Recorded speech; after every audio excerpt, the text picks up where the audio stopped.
Hello, everybody. This is Christina Fasonic, broadcasting live from Wheeling, West Virginia on this beautiful evening in June. Tonight, I'm super excited about our guest. I'm always excited, but I'm especially excited about this next guest because when I first met Matt, which was probably about, I think, 2011 at the Indiana University of Pennsylvania, when we were doing a panel together on Northern Appalachian culture, everything he said, I wish I would have written.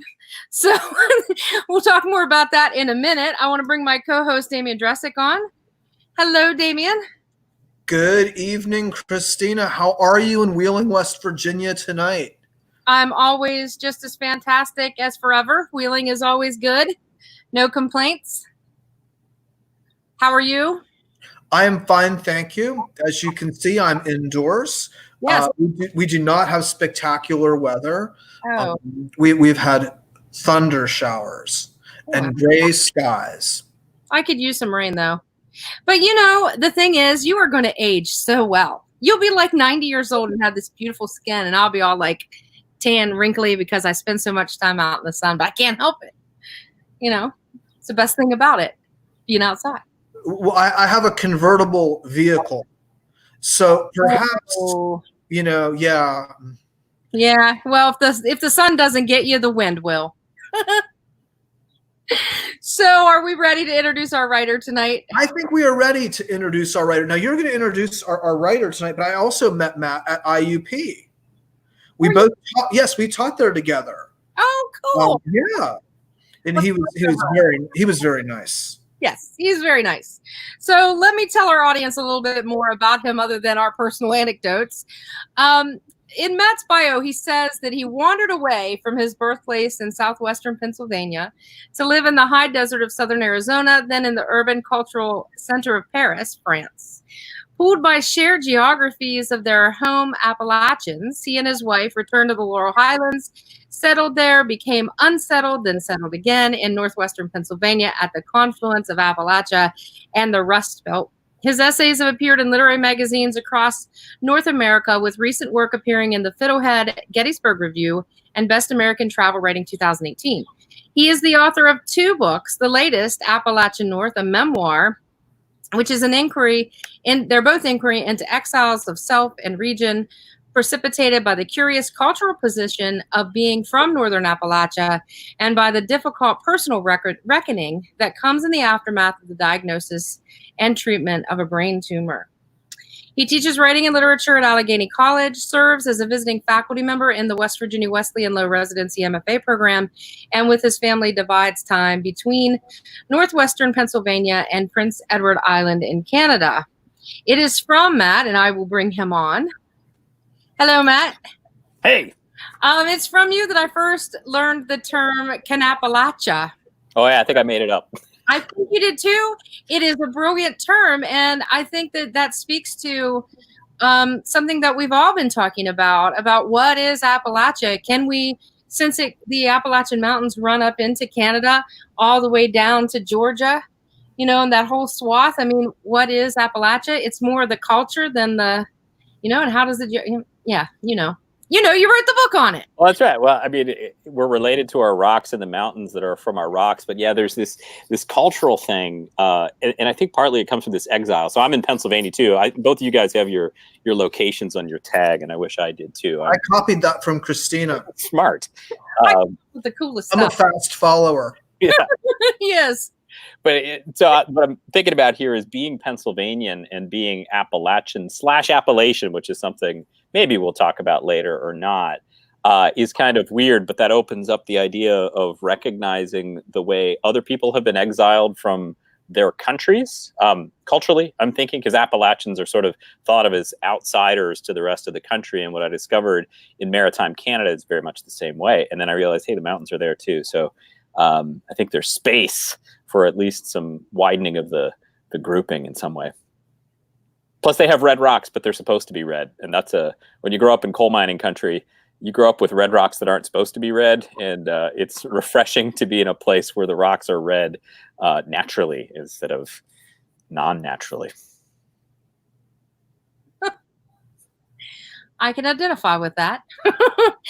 We should also say that you are running for office in Pennsylvania. Yeah. And that's a very big deal. And I think, I wanted to mention that before we had you read, because I feel a lot of times people talk about advocating for Appalachian people, and that people want to make the place better and work on the environment and all of those things. But it's a lot of talk and not a lot of action. So I appreciate that you've put that into action. Thanks. Yeah, and sometimes I think part of there's two many motivations perhaps, but one of the feedback. I don't know, it's probably on my end.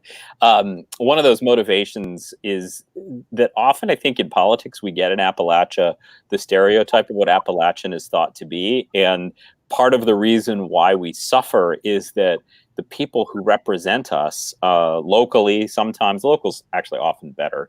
Sometimes you have an awesome mayor, like in Wheeling. Yes, we have a great mayor. Yeah. And but at the state level and then also at the federal level, you wind up having people representing you who just reinforce the stereotypes everybody has, and that's part of the motivation to run, is that we are more than we're made out to be. Also, the dude I'm running against said some things against poetry a number of years ago. There was a famous line where he questioned whether the state should offer financial aid to students studying poetry or other pre-Walmart majors. And I think that's the rallying cry for my campaign right there. Damien has given him the squint. Could you tell us what district you're running in, Matt? Yeah, so this is Pennsylvania District 6, Legislative District 6, which is in Northwestern Pennsylvania, Crawford County, and part of Erie County. There's two full townships and one part of township west of the city of Erie, but primarily it's Crawford County. Okay. Awesome. Well, we wish you luck. Thanks. Cool. All right. So are you ready to Ready. us? I want to add before you go that book right there, Appalachia North, won the book award at the Writers' Conference of Northern Appalachia last year. And I used some Book of the year. Of the year, I'm sorry. Book of the year, yes. Right. I say the day. Book of the hour. Book of the hour. Book of the moment. Joie de vivre. Anyway, so we're going to bring Matt on, and thank you again for coming, Matt. Thanks for having me. You're finished. Yeah. All right, so I'm going to hop around in here a little bit and read a couple of different excerpts that will try to build a little bit of consistency. So I'm beginning on my parents' farm, which is in Indiana County, Pennsylvania. I was walking around on a beautiful, warm November day, sort of a strangely warm November day a couple of years ago. My trance soon ended, however, anger replacing wonder as I began to notice scraps of plastic tape strewn about like the worst kind of litter or vandalism, knotted and clumped and tethered in the grasses and through the tree line that separates the farm from the neighboring Christmas tree plantation. Neon orange plastic ribbon flapped in the breeze. Everywhere I saw survey tape, markers from a gas exploration company. Marcellus crews had been measuring, preparing, readying the land for mighty thumper trucks, dynamite charges, and other rumblings covered by the term seismic testing. They had been here, had walked the same route I walked, and not long ago. At the highest point of the farm that November day, I found slats of rough pine pounded into the prairie grass, into the farm's old cornfields my father had restored to nature a few years before, switching them from the interval of crops into the regular cover of primeval meadow. Each pine slat had black numbers magic markered across the top, together signaling where boxes should be placed, devices that would measure the vibrations of small explosions meant to create an artificial echoing eye that would gaze on the layers of Devonian deposition from the ancient Acadian mountains. The explosions would map out long ago seas, now turned gaseous and valuable. The plastic survey tape traced the waves of that ancient shoreline and signaled something simple: dig here. The pine spike pulled free easily that day, straight up from the prairie. I windmilled it into the breeze-blown grasses. The pine spike flipped end over end and disappeared into the dry grasses, gone, futilely gone, because there were dozens more. Pine spikes and plastic survey tape commanding someone to thump here, dig here, all will be well here. I was surrounded by gunshots, the wind, the roads, 2 highways, bypasses around the farm and the town and Appalachia, asphalt rivers for the heavy rigs and thumper trucks and drilling crews, and money, at least maybe, for a while. The wind still gentle, that last touch of autumn, that coming winter, the last one before I'd learn about my own seismic turmoil. That period when prairie grasses are dry enough to spark and burn.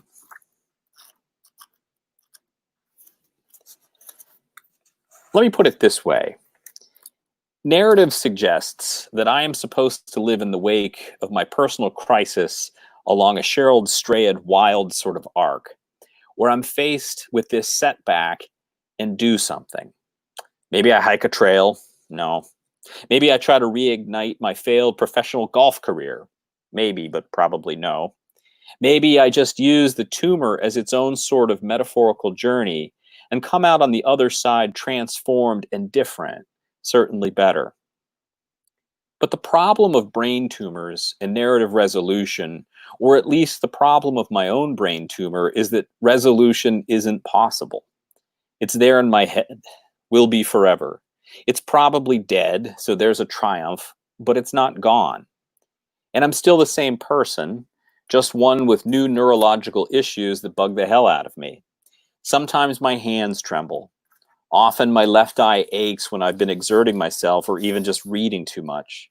Some days I'm just off, dropping shit and unable to make 3-foot putts on the golf course. When I look in the mirror, my left eyelid droops noticeably. I do not like what I see. And maybe this is why the geography of my home Appalachia can sometimes seem too hard to bear. There's too much undermining, literal and figurative, too many foundations at risk because things have been scooped out below. Things subside, but not in a good way, more like the way foundations crumble and buckle as the earth falls into abandoned coal mines. That erosion is unintentional, unnatural. And for me, my memories of my home are always overlaid with this, a new palimpsest of malady and fear. Worse, my sense of Northwestern Pennsylvania is forever linked to the moment I heard my cell phone ring, and I listened to a doctor explain something unreachable, impossible, dire. It is linked to knowing that as I lay etherized for 8 hours, my wife sat in a polyester and vinyl waiting room, her phone ringing and a nurse intoning everything is going well, and they're closing now, and you can see him in the ICU. It is linked to a day that began before dawn in a converted convent, now a hotel in a neighborhood of Pittsburgh, when we walked out into the cool March air, first hints of spring in the blooming cherry trees, just a distant hum of traffic, gleaming neon lights atop the U.S. Steel building and the Highmark Health Insurance building, then on to the washed-out lights of the anxious registration room. I lay all morning in pre-op, watching other patients roll out for their surgeries, 7 hours pretending to be hale, healthy, and joking, and somehow apparently happy, dressed in a worn hospital gown, socks with rubber grippers on the soles, watching Top Gear on my iPad, eventually with an IV jabbed in each hand. How could I bear to hear over and over again in memory the great cheerfulness of the OR nurse, the anesthesiology intern who came to roll me away, understanding also how leaving meant a gaping emptiness for my wife, marked only by the clunking sound of hospital bed rails being locked into place, the oomph of 2 women pushing the bed away, and the bed rolling away, gone. My wife left, not knowing what or who would return. How then do we triangulate ourselves? How do we find the coordinates of ourselves, our regions, our sense of who and what and where we come from. Margins are in flux, coordinates rendered easily in the form of degrees, seconds, minutes. These terms also carrying the weight of multiplicity and in the end agreed upon measurements that signify nothing beyond what we make of them. I am moved to find the corners of Northern Appalachia, just as I am moved to contain my sense of recovery within the framework of moments. These desires are driven by falsity, clear enough on the ground of Northern Appalachia. There is no difference between here and there, no stability to the line itself, only surfaces that have been worn, shaped, and wrought by the scraping away of so many glacial elements, real and imagined. What does not change is the rock, the substrate. No, it changes too, as rock is a process, the compressed dust of a galactic Big Bang, folded, cut, morphed, spewed, and laid. In Appalachia, the nation has decided that our core is extractive industry, that the relationship to our geology, to our actual substrate, is one of profit and removal. That's a bad relationship, one always fraught and ready to collapse. That's a relationship defined only by its very end. There can be no reclamation when you destroy your substance. Thus, I discard that core, recognizing instead that the not mountains of Appalachia are my bedrock, that erosion is just another way to shape stone into sculpture. My geology matters, makes me who I am, and I commit myself to reconciling with a relationship delivered to me already broken. The rocks forgive. The rocks remain. My way of looking at them and at myself may be unsettled, but is at the very least ready. Near the highest point on the farm, I walked past one of several new gas wells recently tapped into the ground as wellhead prices climbed, this one tucked into a stand of trees, the loss of which my father particularly lamented. At one time, my wife and I had hoped to build a house there, before we learned we'd both lose the jobs we'd found in the Laurel Highlands. She, because her private school decided French wasn't worthwhile anymore, informing her of that coming loss while she was 7 months pregnant with our first child, and me because the university where I worked decided to hire in my field, but couldn't see past the taint of my non-tenure track status. For my father, I believe losing this building site was the greatest insult. With it went any hope for grandchildren growing up on the farm, or a summer cabin on the back 40, or even just the maintenance of the woods my father has walked for decades. Throughout these woods, small chunks of sandstone and shale have worked their way to the surface over time. I found a suitable specimen, then chucked the rock at the brine tank, which rang dully, unsatisfying, so unlike a bell. After cutting through the woods past the old tree stand where I shot my first and only deer, I emerged into the back field and paused to listen, first to the chatter of winter birds, then to the background noise of the two major highways visible from the farm. Nowhere save the now lost building spots could I escape the sound of rushing cars. I counted the structures on the horizon, 1 coal-fired power plant, 3 cell towers, and at least half a dozen radio towers. My mood was souring, some kind of self-righteous indignation mounting even before I considered the string of high-power transmission lines that cut diagonally through the center of the upper fields, carrying electricity from the coal-fired plant on the horizon to the grid. The farm functions as a conduit, part of the superhighway network that digs up, burns, and sends away the transformed landscape of our homes to light lamps and cook microwave popcorn. It was in this mood that I found the pine stakes, and it was in this mood that I pinwheeled one of them into the high grasses.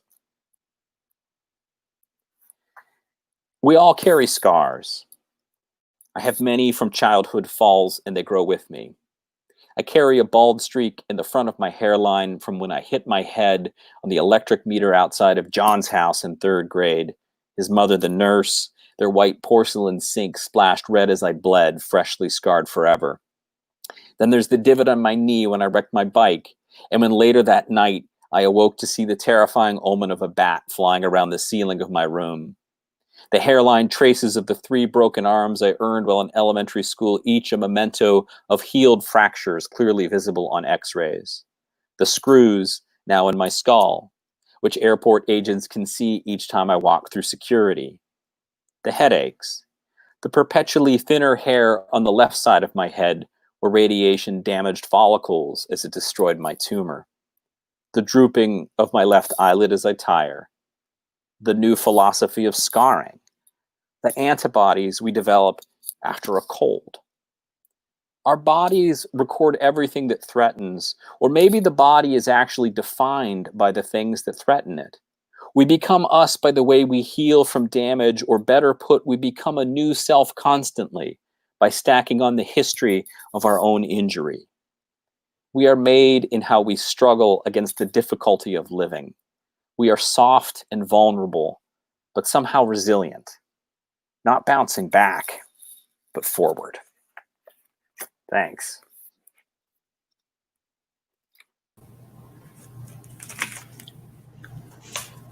Well, thank you, Matt. That was great. Christina, we'd love to hear what you've got to say, but you're muted. Yes, I am. That was excellent, Matt. I have, of course, read your book, and I actually started a fire with a blank page from your book. That's right. I forgot about that. Yeah. Nothing else would do. But that's the first time I've heard you read from it, because every chance I've had to work the event. So it's nice to hear your voice and the intonation and the cadence of how you read it. It's a wonderful, wonderful book. Thanks. You know, I spent a whole bunch of time finding a new excerpt to read because I thought Christina has heard me read from this book so many times before that I don't want to bore her. So, well. I did hear you read when you came to Wheeling, though, for right. I do, but I think it was a different excerpt, though. So you did good. But thank you so much, and thank you for trying to identify what is special and what is unique, but what is the same as here in Northern Appalachia. And I think as we continue to grow, like with the work that we're doing with the conference and other things, we'll get a better sense of that. Yeah, I agree. And the community that we're building, I think, is the best part of all of it. Yeah, I think so, because, there's just this sense, like we were talking about before, I was reading, of disconnection, which certainly for someone who grew up in Pennsylvania, you feel completely divorced from the rest of the region, even though you get the inkling that nobody else wants to include you in their region. So you're not even a Pittsburgher when you grow up outside of Pittsburgh. But you're definitely not Eastern Pennsylvania. You're not Midwestern. And so there's that weird moment when you suddenly realize you're Appalachian, but then you don't quite fit. And so what I love about this Writers' Conference of Northern Appalachia is that all the misfits recognize how they fit together as misfits, and that we are part of something bigger, but we're also our own thing at the same time. And that's really been gratifying to me, to see that community of writers across West Virginia and Pennsylvania, a little bit in New York. We need some of that southern tier New York. Ohio definitely has been involved. Yeah. Good stuff. And Maryland. We can't forget about that. Maryland. Yeah. Maryland. Yeah. Yeah, it has been great getting to know everybody. And you're right. When we were at the conference last year, I think the most common thing that people said was, I feel at home with these people. Yeah. And what an amazing thing that is. Absolutely. Well, and I want to throw on to that too, and I like that we're just talking about the region right now, but growing up in Pennsylvania, I think you sort of are taught that you're not part of West Virginia, which geographically is true, but like there's a huge separation. But spending time in West Virginia for me was like this total life-giving experience. When I did graduate work down there, that's when I really started to realize that I was part of the region. And as much as there is an exile being for Northern Appalachia, I also felt immediately welcomed into the broader region of Appalachia, including all the way across West Virginia and beyond. And that was also really heartwarming for me, is to suddenly feel at home there. So it's kind of a double home. I personally don't feel an antagonism between Northern other parts, which I think is a great part of Appalachians. It has its subsets, but we're also kind of united as a subset of America. I don't know, Matt. It could just be because you're very personable. Maybe, I don't know. Or maybe I don't detect animus when it's directed my way. I just think everybody likes me. You know what? That would be a great attribute to have. Yeah. It's like everybody could absolutely detest you, but how would you know? Because you just can't detect it. I can tell you, if you want to know that some people hate you just for existing, run for office. Oh, I bet. I've been following some of that, Matt. Hopefully it's worthwhile. I hope so, too. Yeah, we don't need to talk about that. All right. Well, thank you again. Hey, Damien, who's next on the show on Wednesday? Who's next? Oh goodness, I'm on the wrong computer. You've caught me out. Hold on. I got this. Okay, wait. Who? I had the notes up, and then I turned it down, and I'll put it back. Is it Barbara? I think so. I want to say. I'm not sure. But definitely, while you look for that, I definitely noticed I lived in Colorado. It's James Charles. It is James. Then it's Barbara, because I thought Barbara was also on Monday. That's right. That's right. Yeah. See, we moved him. He's moved. Yes, James. Yes, we had to move him. So thank you again, Matt, and we hope all of you will join us on Thursday to hear from James Charlesworth, who is also serves on the Writers' Conference of Northern Appalachia Planning Committee. And so maybe he'll have some nice things to say about all the work we've been doing. Because we're another Pennsylvania writer. And another Pennsylvanian, that's right. I am the token West Virginian around here. Anyways, and proud to be so. Thank you again, Matt. We hope to see each other in person soon whenever this is over. And best of luck in November. Anybody who's made that statement that you gave us earlier about the defunding of universities with their pre-Walmart majors, I don't think they perhaps should have a very good place in government. I can't see that. Can't feature that. All right. Best of luck. Thank you for coming on. Thank you. Thank you for having me. Good night. Good night. See you on Thursday. Thursday.